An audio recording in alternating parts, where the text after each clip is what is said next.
ये आकाशवाणी है। अब आप लवली निगम से समाचार सुनिए।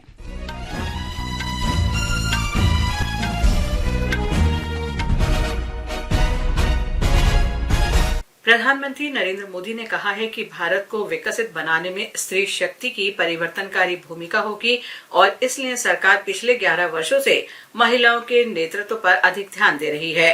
उन्होंने कहा कि विज्ञान, शिक्षा, खेलकूद, स्टार्टअप और सशस्त्र बल हर क्षेत्र में महिलाएं उत्कृष्ट प्रदर्शन कर दूसरों के लिए प्रेरणा स्रोत बन रही हैं। राष्ट्रीय जनतांत्रिक गठबंधन एनडीए सरकार के 11 वर्ष पूरे होने के अवसर पर सोशल मीडिया पोस्ट में प्रधानमंत्री ने कहा कि एनडीए सरकार ने विकास में महिलाओं की सशक्त भूमिका के लिए कई महत्वपूर्ण पहल की हैं। इनमें स्वच्छ भारत अभियान, जनधन खातों के जरिए वित्तीय समावेशन और जमीनी स्तर पर महिलाओं का सशक्तिकरण करना शामिल है। श्री मोदी ने कहा कि उज्ज्वला योजना से घरों को धुआं मुक्त बनाने में मदद मिली है। प्रधानमंत्री ने कहा कि मुद्रा ऋण से लाखों महिलाओं को उद्यमी बनने का सपना पूरा हुआ है। विदेश मंत्री डॉक्टर सुब्रमण्यम जयशंकर फ्रांस, यूरोपीय संघ और बेल्जियम की 7 दिन की यात्रा पर आज रवाना हो रहे हैं। डॉक्टर जयशंकर फ्रांस में विदेश और यूरोप मामलों के मंत्री ज़ान नोएल बैरोट के साथ चर्चा करेंगे। वे फ्रांस के वरिष्ठ राजनेताओं, योजनाकारों और मीडिया से भी बातचीत करेंगे। अपनी यात्रा के दौरान डॉक्टर जयशंकर पहली भूमध्य सागरीय रायसीना वार्ता में भी भाग लेंगे। एक रिपोर्ट।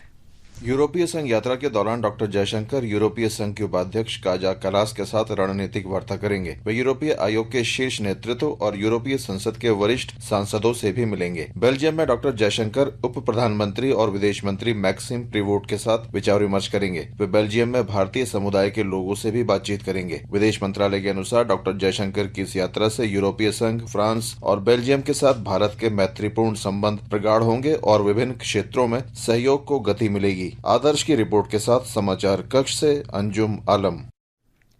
गृह मंत्री अमित शाह आज मदुरै में तमिलनाडु भाजपा की राज्य कोर कमेटी की बैठक की अध्यक्षता करेंगे और पार्टी के राज्य, जिला और मंडल स्तर पर पदाधिकारियों से भी बातचीत करेंगे।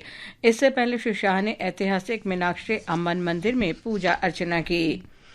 कृषि मंत्री शिवराज सिंह चौहान ने कहा है कि कृषि क्षेत्र के विकास के लिए आसानी से उगाए जा सकने वाले फलों और फसलों की ओर ध्यान देना जरूरी है।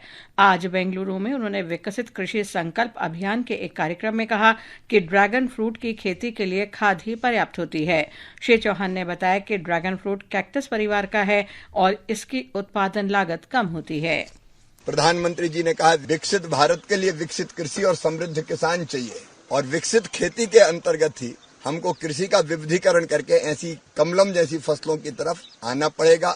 उगाना भी आसान है, हम किसानों को एजुकेट भी करेंगे। इससे 3 फायदे हैं। एक, ऑर्गेनिक उत्पाद मिलेगा।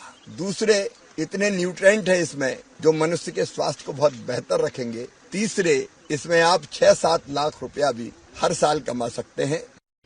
सिक्किम के छातेन में फंसे सभी 28 लोगों को राज्य सरकार ने सुरक्षित निकाल लिया है। इनमें 3 नाबालिग सहित स्थानीय लोग, पर्यटक, टैक्सी ड्राइवर और सरकारी अधिकारी शामिल हैं। सभी लोगों को पाक्यांग ग्रीनफील्ड हवाई अड्डे सुरक्षित पहुंचाया गया है। असम में बाढ़ की स्थिति में थोड़ा और सुधार हुआ है। असम में ब्रह्मपुत्र सहित प्रमुख नदियों में बाढ़ का पानी घटना शुरू हो गया है। हालांकि कुछ स्थानों पर ये नदियां खतरे के निशान से ऊपर बह रही हैं। राज्य में बाढ़ और भूस्खलन से जुड़ी घटनाओं में अब तक 23 लोग मारे गए हैं। हालांकि आज किसी के हताहत होने का समाचार नहीं है। आकाशवाणी ने आज अपनी सेवा के 90 वर्ष पूरे कर लिए हैं। 8 जून 1936 को आज ही के दिन भारतीय राजकीय प्रसारण सेवा का नाम बदलकर आकाशवाणी किया गया था।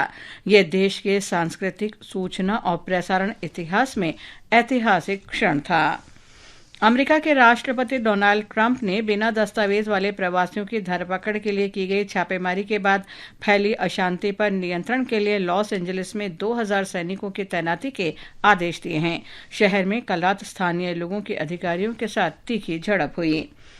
फ्रेंच ओपन टेनिस के पुरुष सिंगल्स के फाइनल में आज शीर्ष वरीयता प्राप्त यानिक सिनर का मुकाबला पिछले विजेता कार्लोस अल्काराज से होगा। अमेरिका की कोको गॉफ ने बेलारूस के अरायना सबालेंको को हराकर महिला सिंगल्स का खिताब जीता। इसके साथ ही ये समाचार बुलेटिन समाप्त हुआ।